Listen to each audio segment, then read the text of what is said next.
Movie தான்.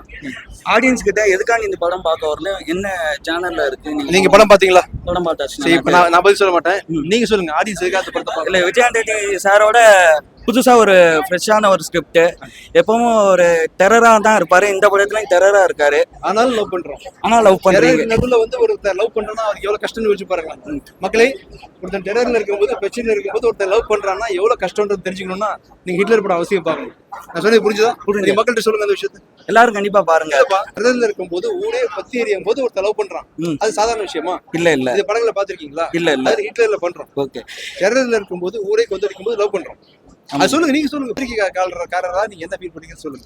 இல்ல கண்டிப்பா விஜய் ஆண்டனி சாரா இருக்கும்போது ஒரு படத்துக்கு வந்து ஸ்கிரிப்ட் லவ் பத்தி பேசுங்க, லவ் பத்தி பேசுங்க கெஞ்சி கேக்குறேன். அதை பத்தி பேச முடியுங்க. நான் என்ன சொல்ல வரேன்னா, ஊரே பத்தி எரியும் போது, ஃபுல்லா பிரச்சனை இருக்கும்போது ஒருத்தர் லவ் பண்றாரு இந்த படத்துல, அதான் இந்த படத்துல புதுசு. எப்படி பண்றாரு இந்த படத்தை வந்து பாருங்க அப்படின்னு படம் பேர் சொல்லி சொல்லுங்க. ஹிட்லர் படம் இருக்கு. இந்த ஹிட்லர் படத்துல வந்து